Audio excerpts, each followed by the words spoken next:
Iniciar a gravação. Vamos lá. Lembrando que vocês estão me ouvindo? Vocês estão me ouvindo? Estão vendo a tela? Tô te ouvindo. Sim. Sim. A última vez que a gente se encontrou, nós estávamos falando sobre movimento de rotação. A gente falou sobre a origem do movimento de rotação. Nós falamos que o movimento de rotação ele teve a origem quando a Terra foi criada, né?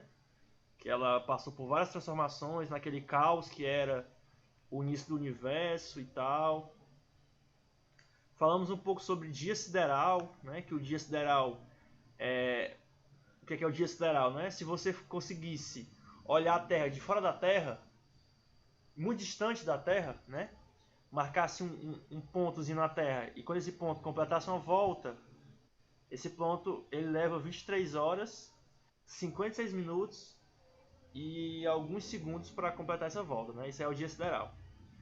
Pois bem, para a gente finalizar essa parte, nós temos que ver alguns aspectos relacionados a como é que a Terra está relacionada com o Sistema Solar, certo?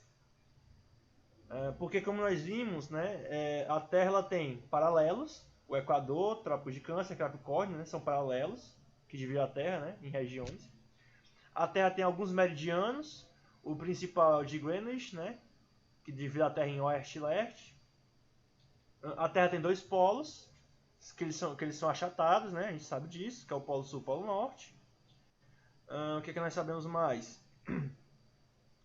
Nós sabemos que o Equador da Terra é o círculo central que tem maior diâmetro, é o Equador, né? Aí a Terra vai diminuindo os círculos que formam a Terra, né?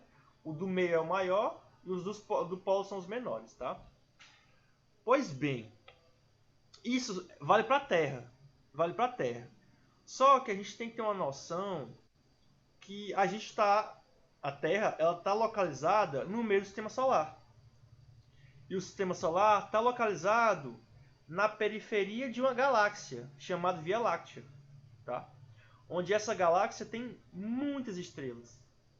E essa galáxia ela está localizada em uma região do universo onde tem outras galáxias que também têm estrelas, tá?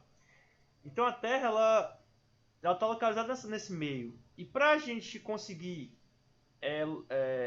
ver os fenômenos acontecerem e dar uma explicação para eles, nós temos que fazer algumas considerações, tá? Então a aula de hoje é basicamente para a gente entender como é que a gente consegue explicar alguns fenômenos que ocorrem na Terra, tudo bem? Isso aí também vai ter relação com o movimento de rotação, certo? A gente vai entender por que, por exemplo, que o eixo de rotação da Terra é inclinado. A gente vai entender isso hoje, tá? Mas vamos lá. O primeiro tópico de hoje, deixa eu botar meu apontador aqui, é a esfera celeste, tá bom? A gente vai começar falando de esfera celeste. Quando a gente está observando o céu à noite, eu não sei se vocês já tiveram essa experiência, né? Eu recomendo que todo mundo que puder faça. Um dia que tiver um dia sem nuvens, né, que o céu está cheio de estrelas, você olha para o céu, que é uma coisa magnífica, né, fascinante. Quando você está olhando para o céu à noite, né, que ele está estrelado, a gente não é quase indiscutível que a gente pensa que aquelas estrelas que estão no céu elas estão coladas lá. É como se a gente estivesse olhando para um grande papel de parede, onde todos aqueles pontinhos estão colados naquela escuridão, né? E que a gente está bem no centro daquela coisa. Que a gente olha ao redor, a gente vê todo o céu, cheio de aquelas estrelas, né? E essa é uma percepção que não é só a gente que tem, né? O pessoal da antiguidade também tinha essa percepção. Que quando olhava para o céu, né, e via aquelas estrelas incrustadas no céu, né, ou seja, coladas no céu, eles pensavam que aquelas estrelas estavam realmente lá, coladas, né? E que a Terra, na verdade, era o centro daquilo tudo. E que tudo girava em torno da Terra, né? Essa era uma visão que os gregos tinham. E é uma visão que a gente tem hoje. A gente pensa, né? Tem pessoas que pensam ainda que a Terra ela é o centro das coisas. E que tudo está girando em torno dela, né? Logicamente que nós sabemos que isso não é verdade, mas dá a impressão dá a impressão que isso é real, né? Pois bem, como eu falei, isso inspirou os gregos nessa ideia de olhar para o céu e pensar que ali é como se fosse um papel de parede onde as estrelas estão grudadas, né? Os gregos eles tiveram a seguinte explicação para essa sensação que nós temos, né? Eles imaginaram o seguinte: vamos supor que a Terra é o centro de uma grande esfera. Olha só como a coisa é complexa. A Terra não é esfera, certo? Agora, a gente tem que imaginar que a Terra ela está no centro de uma outra esfera, certo? O nome dessa esfera que a Terra está no centro é chamada de esfera celeste. Esfera celeste, tá? Ó, de novo. A esfera celeste é uma representação de uma esfera imaginária, certo? Essa esfera na verdade não existe, mas é uma representação imaginária de uma esfera onde a Terra está bem no centro dessa esfera, certo? E nós, seres humanos, que eu vou a partir de agora chamar a gente de observador, nós, observadores, só podemos ver metade dessa esfera celeste. Metade. Professor, por que você não pode ver toda a esfera? Olha, porque se você olhar para baixo, você vai ver o chão. Né? Você não vai poder ver a outra parte da esfera. Quando você olha para cima, você vê a esfera celeste lá em cima. Tá? A esfera celeste que vai ser a região onde as estrelas, a lua, o sol vai estar localizado. Tá? De novo para reforçar, nós sabemos que o universo ele não é esférico. O universo ele tem outro formato, tá? Só que vai ser fácil para a gente entender se a gente desenhar uma esfera imaginária. Como se o universo fosse uma esfera. E que a Terra está bem no centro dele. Tá? Isso vai facilitar algumas compreensões para a gente, tá? Então essa visão que a gente tem, né? A visão é a seguinte: nós observadores estamos aqui, né? Na Terra, no solo, e quando nós olhamos para cima, nós temos lá a esfera celeste, onde tem as estrelas, o Sol e a Terra, certo? Então, a partir de agora, essa aqui é uma definição que vocês têm que carregar para a vida. A esfera celeste. A esfera celeste vai ser uma esfera imaginária, né, onde o centro dela está localizado na Terra. E o entorno dessa esfera estão as estrelas, o Sol, a Lua, né, e etc, etc. Tudo bem? Tá. Eu vou precisar definir algumas coisas com vocês, certo? Alguns pontos importantes que a gente tem que definir aqui para estudar a esfera celeste.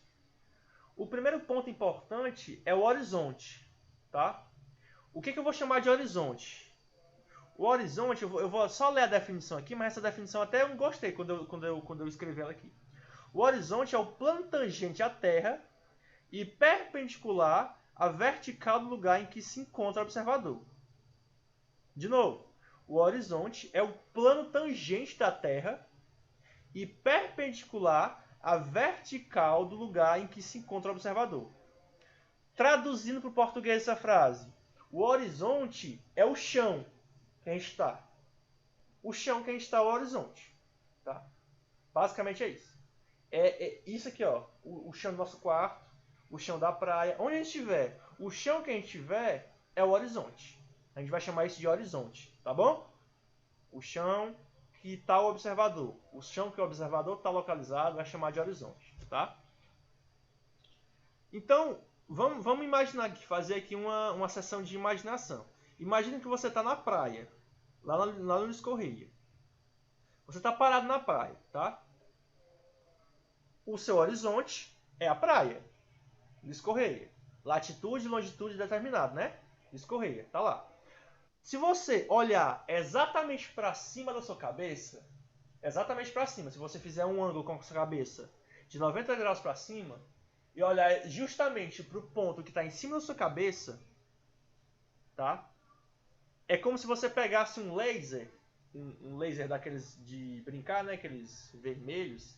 Se você apontar um laser aqui, pegando como seu corpo como referência, o ponto onde aquele laser toca é chamado de zênite. O zênite é o ponto na qual a vertical do lugar intercepta a esfera celeste. Ou seja, o zênite vai ser o ponto que está acima do observador. Exatamente acima do observador. Então, se você olhar para cima, o ponto acima da sua cabeça é chamado de zênite. Tá? Então, por exemplo, se você está na praia, você olha para cima, você vê a lua exatamente em cima da sua cabeça, a lua está no zênite. A gente chama que a lua está no zênite. Ou seja, a lua está exatamente ao ponto acima da sua cabeça. O ponto que está exatamente embaixo do seu corpo, né, se você olhar para baixo, se não tivesse o seu horizonte, né, o chão, se você olhasse para baixo, o ponto que está exatamente oposto ao zênite é chamado de nadir. Nadir. Nadir é o ponto contrário ao zênite. Tá bom? Então, recapitulando, o horizonte é o plano onde o observador está localizado. Se o observador olha para cima, ele vai ver o zênite. O ponto exatamente oposto ao zênite é chamado de nadir. Tá? E também a gente vai determinar o equador celeste. Porque se a Terra tem um equador, então a esfera celeste, que é como se fosse um prolongamento da Terra, a esfera celeste também tem um equador, que é chamado equador celeste. É como se você pegasse o equador que está na Terra, uma linha que está na Terra, e você expandisse essa linha até tocar na esfera celeste. Isso aí vai ser o equador celeste, tá? Tudo que eu colocar celeste, pessoal, celeste, é por causa que eu prolonguei. Eu fiz um prolongamento. O equador na Terra é a linha que divide a Terra ao meio. Se eu falar que é o equador celeste, quer dizer que eu estou falando da esfera celeste. É a linha que divide a esfera celeste ao meio. Tá bom? Então, ó, deixa eu botar só uma figura para vocês aqui, para vocês entenderem o que eu estou falando. Ó, a Terra aqui, e essa coisa aqui, ó, essa esfera aqui meio transparente, é o que eu chamo de esfera celeste, tá? E aí eu tenho aqui, bem aqui, ó, aqui um observador aqui na Terra, ó. Certo? Ele está aqui exatamente aqui a sul, né, do Equador. Ele está do lado sul do Equador. Está aqui o Equador da Terra. E eu pego esse Equador e prolongo esse Equador. Quando eu fizer esse prolongamento, eu vou ter aqui o Equador celeste, na esfera celeste. Ó, esfera celeste, Equador celeste. Terra, Equador. Tudo bem? Então eu vou pegar esse observador que está aqui na Terra, né? Aí eu aumento ele aqui nessa figura, ó. Tá aqui. Aqui é o observador. Aqui está a linha do horizonte, a gente chama de linha do horizonte. Provavelmente quando vocês já foram na praia, vocês já viram. Quando vocês olham lá para o fundo do mar, você quase consegue ver uma linha do mar com o céu, né? Como se o mar estivesse tocando o céu. A gente chama aquela linha de linha do horizonte. Certo? Ou seja, é a distância mais longe que você consegue ver. É a linha do horizonte. O horizonte é o local onde o observador está, né? A pessoa na Terra, certo? E aqui, ó, exatamente aqui no ponto em cima da cabeça do horizonte, eu chamo de zênite, tá? Alguém mandou uma mensagem aí no chat? O William disse que não vai participar porque vai sair de casa. O Will mandou, professor. Ah, não, tudo bem, Will, tudo bem. Vai estar gravado, tá? Não se preocupe não, vai estar gravado. Podemos continuar, gente? Sim. Então, aqui está a criatura, está aqui no horizonte dela, né? Que é o plano onde ela fica, né? É o chão onde ela fica. Em cima da cabeça dele tá o zênite, né? Que é o ponto máximo que ele consegue ver acima da cabeça dele, ó. Presta atenção, ó. Aqui, ó. Olha aqui, ó. Olha esse cara aqui, ó. Ele tá aqui de cabeça para baixo. Ele tá olhando o equador dele, ó, meio desviado. O equador celeste, ó, que é essa linha aqui, ó. Ó, quando você olha para cá, ó, ele tá olhando o equador, ele não tá olhando reto, né? Ele tá olhando meio desviado o equador. Porque tá abaixo da linha do equador, né? Então quando ele olhar para o equador, ele olha para cima, né? Tá aqui, ó. O equador celeste, que é essa linha laranja, tá bom? Então, basicamente essas são algumas definições, tá? O horizonte é o chão onde o observador está. O equador celeste é o prolongamento do equador, né? Você pegar o equador e prolongar ele para tocar na esfera celeste, né? Que é essa esfera imaginária. O zênite e o nadir são os pontos que estão acima e abaixo do observador, tá bom? Bom, a gente precisa de outras definições, tá? Fora essas primeiras 4 que eu falei. Essa aqui é bem dizer meio que lógicas. Se na Terra tem um polo norte, na esfera celeste vai ter o polo celeste norte, que é o ponto, né? Que na verdade é o ponto onde, se você estiver no polo norte, né, é o prolongamento do polo norte. É como você pegar um ponto no polo norte e prolongar para a esfera celeste, né? É o ponto em que o prolongamento do eixo de rotação da Terra, né, intercepta a esfera celeste. Lembrando que o eixo de rotação da Terra, ele sai exatamente nos polos, né? Ele atravessa os dois polos, o polo sul e o polo norte. É como se fosse uma linha reta que atravessa dois polos. Quando esse eixo de rotação ele toca na esfera celeste, ó, ou seja, é como se, pronto, ó, tá aqui, ó, vem aqui essa linha aqui, ó.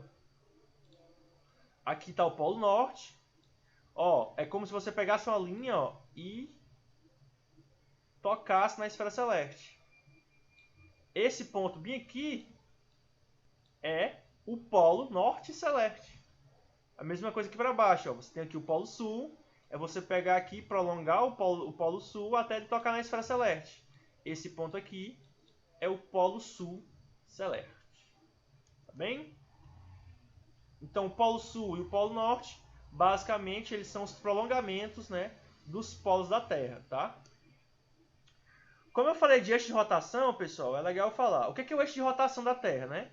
Como eu já tinha falado, o eixo de rotação da Terra é uma linha imaginária, tá? É uma linha reta imaginária que ela cruza o centro da Terra e os dois polos, tanto o polo sul quanto o polo norte. Então é como se você pegasse a Terra e enfiasse uma linha passando exatamente pelo polo, pelo centro e pelo polo sul. Pelo polo norte, pelo polo sul, o centro e o polo norte. É uma linha que atravessa os 3 pontos, né? Então, basicamente, esse é o que a gente chama de eixo de rotação. E aí, imagine o seguinte, imagine que a Terra é uma batata. Aí você pega, aí a batata tem o polo sul da batata, né? Tem o centro da batata e tem o polo norte da batata. Aí você pega um espeto, de espetinho, e enfia na batata, exatamente entre o polo sul, o centro e o polo norte. E aí você começa a girar a batata nesse espeto, né? Girando assim. Pega o espeto e começa a girar. Basicamente é isso que acontece com a Terra. A Terra ela fica girando em torno desse eixo, dessa linha imaginária, chamada eixo de rotação. Tá bom? Beleza? Então, só que deixa eu parar a gravação.